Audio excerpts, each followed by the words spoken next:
Good evening, CMST 430. My name is Brendon Favre, and this is my discussion 2, Chapter 2 post. Question 1, discuss how your vision or view of ethics differ or are similar to those discussed in the text. My view of ethics is that we should always go into things with the best of intentions, being open and honest and not misleading. We should enter into relationships in our personal and professional lives with good intentions or good means. This is discussed on pages 45 and 46 of the book.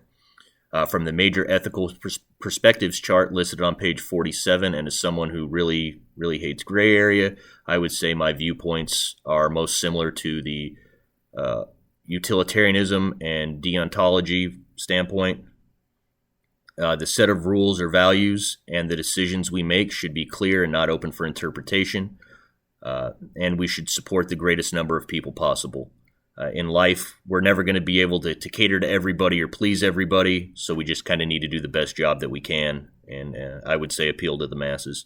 I would also align with the justice perspective. Everyone should have the same basic rights and responsibilities, and our status in life shouldn't be based on our race, sex, or religion, and we should all be afforded the same opportunities in life. And it's really going to be up to us what we choose to do with those opportunities at the end of the day. My views would differ the most with ethical and psychological egoism. I think in our society today, these views are becoming more and more common, and we're seeing a lot more that people are more about promoting self-interest first and serving others as second, especially people in roles where they're supposed to be serving people first. Question 2, discuss how your views of ethics have changed over time. Please discuss both points in your life when your views of ethics has changed, how they changed, and what you believe your ethical perspective is now. My view of ethics has changed drastically from when I was a teenager and when I was in my early 20s to when I was in my mid-20s to where I am now in my mid-30s. In high school, my sense of right and wrong was placed second to getting what I wanted or getting my way. As long as the end result was what I wanted, I didn't really care. And if that meant compromising my morals or ethics, then so be it. I would communicate in a manner that was most effective to achieve my desired goal or outcome. In my 20s, as a young enlisted soldier, I would work as a team, but I'd always be looking out for myself first. It was all about making myself look good, especially in front of my superiors. I'd promote my self-interest first. If whatever task that was being performed wasn't going to benefit me directly in some way, shape, or form, then I was less likely to put in maximum effort and cut corners and not really follow, regulation or policy. As I got married and became a leader in the military, my viewpoints really began to change. I started putting the needs and wants of others above my own, putting the mission first. I would choose to spend time with my wife versus going out to the bars with my buddies. Or I would, work through lunch or stay late after work or come in on the weekends if need be to ensure a soldier understood and was proficient at a task or skill. Just really wanting to see others succeed more so than myself. I would compare this to the utilitarianism viewpoint. I would also became a real hard ass when it came to regulation, policy, and procedure. There was no gray area or other way of doing something. It was either the right way or it was the wrong way. We had manuals and that kind of stuff that dictated exactly how we did something, and there was no going around that. Question 3, based on the text, what are the most important ethical issues you need to be aware of in the workplace? Why is it important? What are the implications or consequences of the issue? And how do you know if the issue is being appropriately handled or responded to? One of the most important ethical issues we need to be aware of is organizational abuse. This is important to be aware of to prevent ourselves from being taken advantage of, being coerced into doing something that we don't agree with or that might jeopardize our morals or ethics, or just being manipulated. In a lot of organizations, workers are viewed as expendable and replaceable. If you're working for a company and if you were to die today, they would have a replacement for you tomorrow. This type of mentality is used to keep workers in line out of fear of losing their jobs. This can also be found on pages 50 and 57 of the book. We also need to be aware of intrusive behaviors of an organization, as they may have the right to monitor what we're doing on company-owned equipment and email. I don't feel that they should have the right to monitor or regulate what we do on our personal devices or in our free time. To prevent a lot of this and to protect ourselves, we need to read and understand company policies and make sure we're up to date on all company policies and know what our employee rights are. About every company out there today has an employee handbook, and I can guarantee you 90% of people don't read it, but it's really something you should be up on.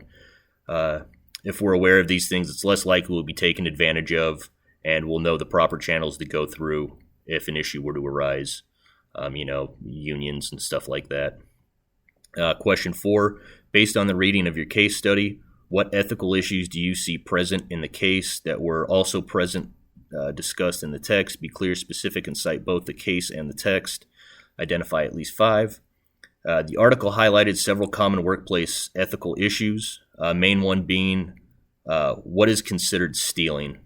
This topic covers a pretty broad range from physically taking items from the workplace to installing company-owned or company-purchased software on a personal computer to conducting personal business on company time. The book defines and provides examples of stealing on pages 50 and 51. Another common issue it discussed is harassment in the workplace.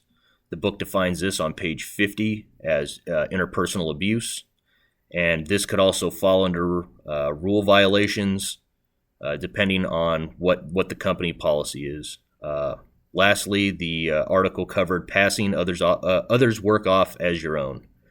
I would consider this to be deceitful, as defined on page 50 of the book. This could also be considered rule violations and lying, again, depending on what company policy is.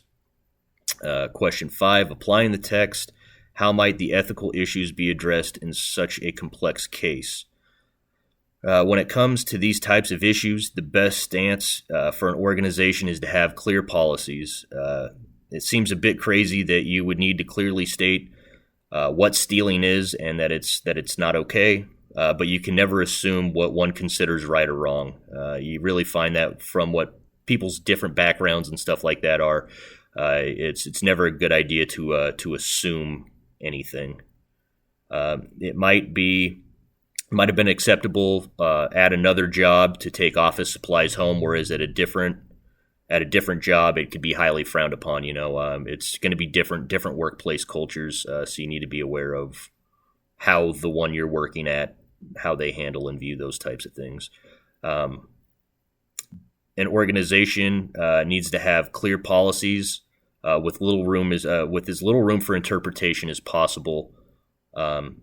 This can help prevent a lot of these issues in the standpoint, if it's clearly defined of what expectations and what is acceptable are. Also making sure that new employees read and understand the policies, and even going as far as doing quarterly or annual refreshers with all employees on policies.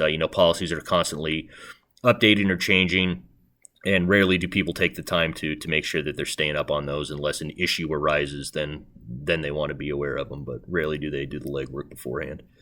On the other side of this, it is important for employees to be familiar with policies so that they are not taken advantage of by an organization or organizational abuse.